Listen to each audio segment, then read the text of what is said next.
Povo de Deus, graça e paz.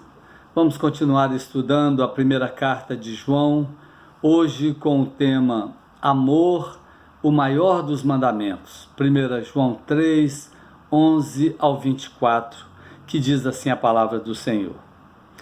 Porque a mensagem que ouvistes desde o princípio é esta, que nos amemos uns aos outros, não segundo Caim, que era do maligno e assassinou a seu irmão.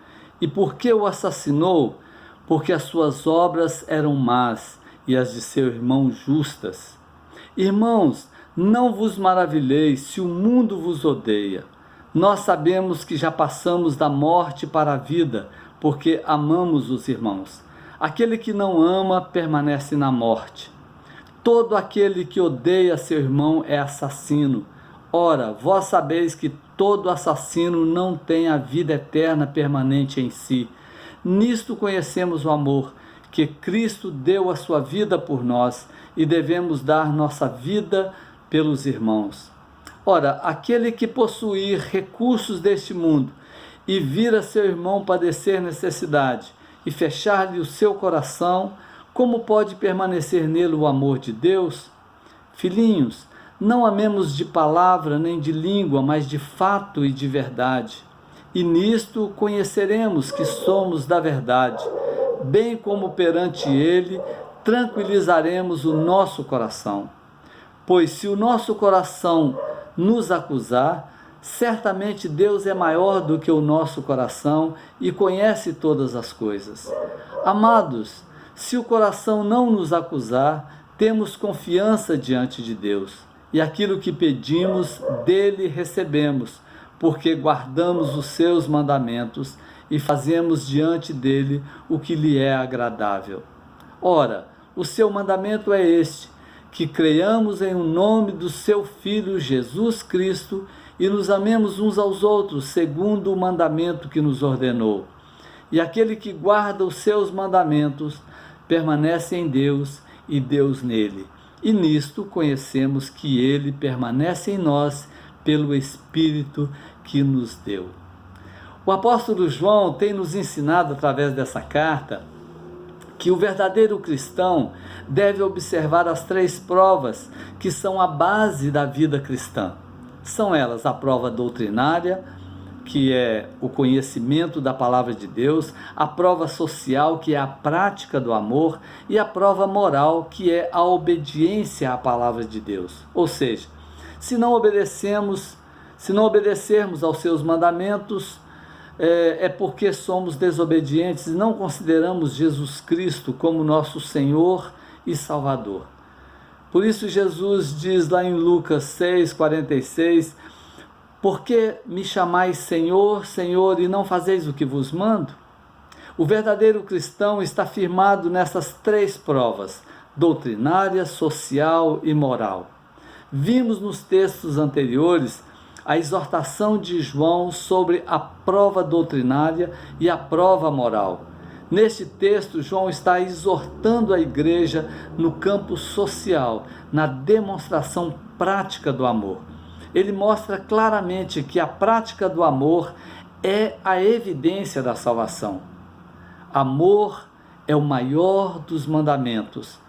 Mateus 22, 37 a 39, Jesus diz: amarás o Senhor teu Deus de todo o teu coração, de toda a tua alma e de todo o teu entendimento. Este é o grande e primeiro mandamento.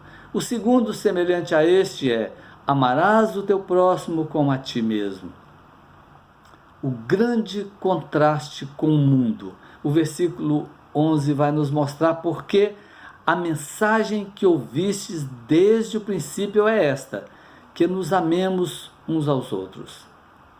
O versículo 11 mostra que o amor fraternal é uma mensagem antiga e não uma novidade. João escreveu esta carta mais ou menos entre o ano 85 a 95 depois de Cristo, ou seja, 52 a 62 anos depois da ressurreição de Cristo.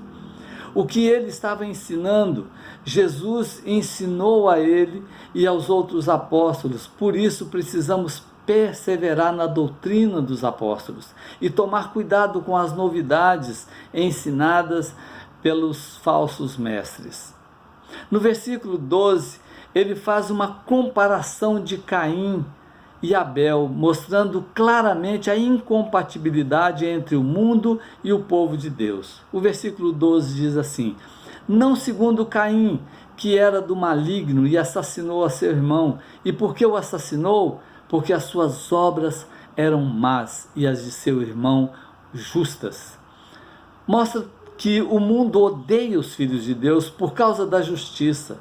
Caim assassinou seu irmão porque as suas obras eram más e as obras de seu irmão eram justas. Caim era do maligno, o mundo ele jaz no maligno. As boas obras de Abel despertaram o ódio do ímpio Caim, cujas obras eram más. E o mundo nos odeia. O versículo 13 diz assim: irmãos, não vos maravilheis se o mundo vos odeia. A palavra maravilheis significa escandalizado, atônito, espantado, admirado. O ódio mortal de Caim contra Abel foi movido pela inveja, que se desenvolveu em ira e finalmente em assassinato. A inveja o levou a odiar e a matar aquele a quem deveria ter amado e imitado. Kistermeike diz que o caso não é que Caim, ao assassinar seu irmão, tornou-se filho do diabo, mas sim que, sendo um filho do diabo, suas ações eram malignas e culminaram com o assassinato de seu irmão. O apóstolo João, ele diz que Caim é um símbolo do mundo que nos odeia. Assim também o mundo odeia a igreja porque ela está na luz. Caim pensou que podia separar o culto da vida. Ele pensou que Deus estivesse buscando a adoração e não adoradores. Se a nossa vida não for de Deus e não estiver ligada com Deus, o nosso culto será abominável aos olhos do Senhor. Deus não se agrada de rituais separados de seus preceitos, nem de liturgias separadas da vida. Culto sem vida é abominável para Deus. E isso nós precisamos entender. De nada adianta trazermos ofertas a Deus se o coração for um poço de inveja e ódio. A relação com Deus não pode estar certa se a relação com o próximo estiver quebrada. Antes de trazer a oferta ao altar, precisamos nos reconciliar com os nossos irmãos. Palavras de Jesus em Mateus 5, 23 e 24. Antes de Deus aceitar a oferta, ele precisa aceitar o ofertante. O mundo odeia a igreja porque Cristo está na igreja. Quando o mundo persegue a igreja, está perseguindo o próprio Cristo. O mundo que jaz no maligno, ele odeia Cristo. Não há compatibilidade entre os filhos de Deus e o mundo. Jesus disse: se vós fosseis do mundo, o mundo amaria o que era seu. Como, todavia, não sois do mundo, pelo contrário, dele vos escolhi, por isso o mundo vos odeia. João 15, 19. João deixa claro que o amor é a evidência da salvação, no versículo 14. E ele diz: nós sabemos que já passamos da morte para a vida, porque amamos os irmãos. Aquele que não ama, permanece na morte. O fato de amarmos os irmãos dá-nos boa base para a certeza da vida eterna. O verdadeiro crente é conhecido pela sua fé em Cristo, seu amor aos irmãos e sua santidade de vida. Se o amor é a evidência da salvação, por outro lado, o ódio é a evidência da perdição. O versículo 15 diz: todo aquele que odeia seu irmão é assassino. Ora, vós sabeis que todo assassino não tem a vida eterna permanente em si. Se o amor é a prova de vida eterna, o ódio é evidência de morte espiritual. Quem odeia é um assassino em potencial. O ódio é o campo onde brota a semente do assassinato. Uma pessoa salva busca a edificação do irmão e não a sua morte. Logo, o assassino não tem vida eterna permanente em si.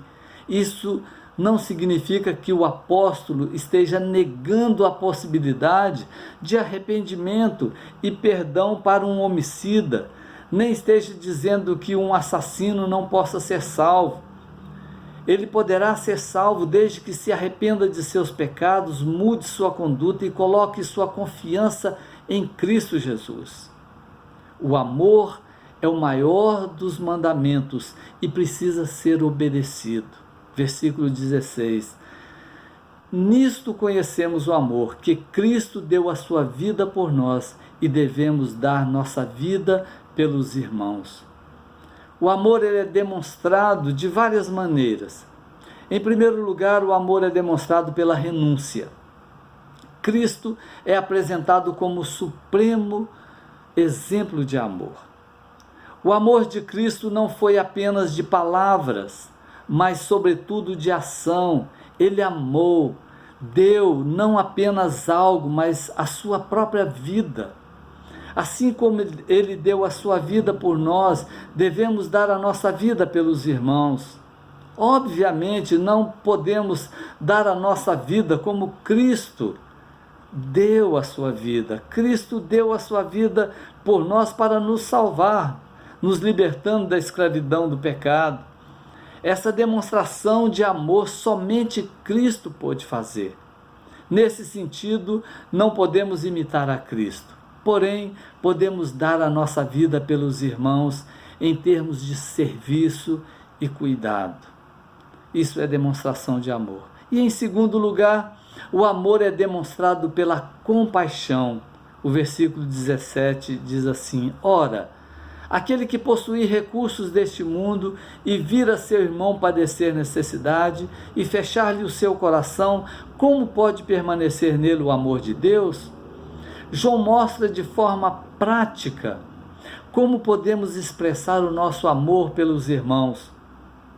João sai do plural para o singular, dos irmãos para o irmão. É fácil amar a todos. O desafio é amar e socorrer o necessitado que está ao nosso lado, o nosso próximo. John Stott disse que amar toda a gente em geral pode ser uma desculpa para não amar ninguém em particular. Fechar o coração ao necessitado é o oposto de compaixão. O amor de Deus em nós leva-nos a sermos canais deste amor aos outros. Quando amamos e doamos, estamos imitando a Deus em seu amor, que nos amou e nos deu o seu Filho. João 3,16. E em terceiro lugar, o amor é demonstrado pela ação. Stermeck diz que o amor e fé têm em comum que ambos precisam de obras para atestar sua autenticidade. Palavras de amor que nunca são traduzidas em ação não valem nada. Amor é um ato de dar suas posses, seus talentos e a si mesmo por outra pessoa. As nossas palavras têm seus equivalentes na ação e na verdade. O amor é o maior dos mandamentos e o cumprimento deste mandamento traz resultados magníficos. Em primeiro lugar, a tranquilidade do coração. Os versículos 19 ao 21 diz assim: e nisto conhecemos que somos da verdade, bem como perante ele tranquilizaremos o nosso coração. Pois se o nosso coração nos acusar, certamente Deus é maior do que o nosso coração e conhece todas as coisas. Amados, se o coração não nos acusar, temos confiança diante de Deus. Tem a ver com a consciência tranquila.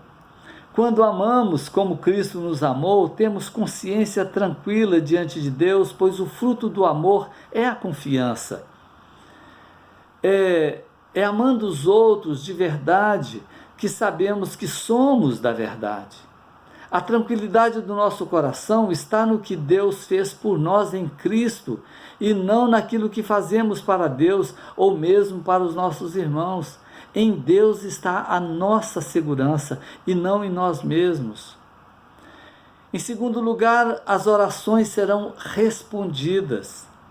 E aquilo que pedimos dele recebemos, porque guardamos os seus mandamentos e fazemos dele o que lhe é agradável.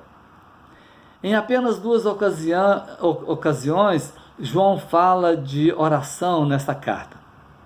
E em ambas as ocasiões diz que as orações só serão respondidas mediante a observação de certas condições: a obediência aos mandamentos de Deus e a submissão à vontade de Deus, que está registrado aqui no versículo 22 e 23 e no capítulo 5, 14 e 15. A obediência a Deus é uma evidência de que a nossa vontade está em sintonia com a vontade de Deus. Se quisermos ver as nossas orações respondidas, precisamos orar ao Pai e para a glória do Pai, em nome de Cristo e no poder do Espírito Santo. Precisamos ter vida limpa e coração livre de mágoa. Precisamos obedecer aos mandamentos e crer nas promessas. João deixa claro qual é o mandamento de Deus, que ao cumpri-lo, nossas orações serão ouvidas. O 23 diz assim: ora, o seu mandamento é este, que creiamos em o nome de seu Filho, Jesus Cristo, e nos amemos uns aos outros segundo o mandamento que nos ordenou. Fé e amor fazem parte do núcleo da vida cristã. Tratam da nossa relação com Deus e com o próximo, da nossa relação vertical e horizontal. Crer no nome é o mesmo que crer nele. João emprega o termo nome no sentido oriental. O nome de uma pessoa representa tudo o que ela é. Ambos os títulos, Filhos de Deus e Cristo, apontam para a sua divindade. Verdade esta negada pelos falsos mestres, pelos gnósticos. Em terceiro lugar, a permanência garantida em Deus. O versículo 24 diz assim: e aquele que guarda os seus mandamentos permanece em Deus e Deus nele. E nisto conhecemos que ele permanece em nós pelo Espírito que nos deu. A observância dos mandamentos divinos é uma condição e uma evidência de que permanecemos em Deus e ele permanece em nós. A permanência de Deus no crente é seu governo sobre ele, mediante a presença do Espírito Santo, traduzindo-se em obediência aos mandamentos. A prova irrefutável, portanto, de que Deus permanece em nós é a habitação do seu Espírito em nós. O Espírito Santo nos foi dado como selo e penhor. Efésios 1, 13, 14. João deixa bem claro que a condição para permanecer em Deus é a obediência. E a prova da permanência é a dádiva do Espírito. E concluindo, João sempre enfatiza essas 3 provas que identificam o verdadeiro cristão. A prova doutrinária, que é a fé em Cristo, a prova social, o amor aos irmãos, e a prova moral, que é a obediência aos mandamentos. João mostra claramente o contraste que há entre o amor e o mundo. Nós somos regenerados para amar. O amor é o maior dos mandamentos, mas o mundo nos odeia, porque somos filhos de Deus. O amor é o maior mandamento, por isso precisa ser obedecido, praticado. O amor é doador e é compassivo. O cumprimento deste mandamento traz resultados maravilhosos para nós, como a tranquilidade do coração, respostas às nossas orações e a permanência garantida em Deus. Mateus 22, 37 e 39, Jesus diz: amarás o Senhor teu Deus de todo o teu coração, de toda a tua alma e de todo o teu entendimento. Este é o grande e primeiro mandamento. O segundo, semelhante a este, é: amarás o teu próximo como a ti mesmo. Se colocarmos na primeira pessoa do singular e dizer: eu amo o Senhor, meu Deus, de todo o meu coração, de toda a minha alma e de todo o meu entendimento, e amo o meu próximo como a mim mesmo. Que Deus nos abençoe e nos ajude a entender a sua palavra e colocar em prática esse amor que Deus nos deu como mandamento. Vamos orar? Pai, louvado seja o nome do Senhor. Muito obrigado, meu Deus, porque o Senhor nos ama de uma forma tão especial, Pai. E o Senhor nos ensinou a amar os nossos irmãos. Ó Pai, nós precisamos fazer isso porque o Senhor nos amou primeiro. E amar ao Senhor é obedecer os teus mandamentos. Ó Deus, nos ajude a fazer isso em nome do Senhor Jesus. Ó Pai, nós queremos ser diferentes e fazer diferença como cristãos, como filhos do Senhor. Por isso nos ajude, nos dê força, nos dê poder para que nós possamos colocar em prática a Tua palavra. Eu te louvo, eu te agradeço por tudo que o Senhor tem feito na nossa vida e pela forma tão maravilhosa que o Senhor tem nos ensinado. E tudo isso no nome santo do nosso amado Senhor Jesus Cristo. Amém. Amém. Deus os abençoe, amados.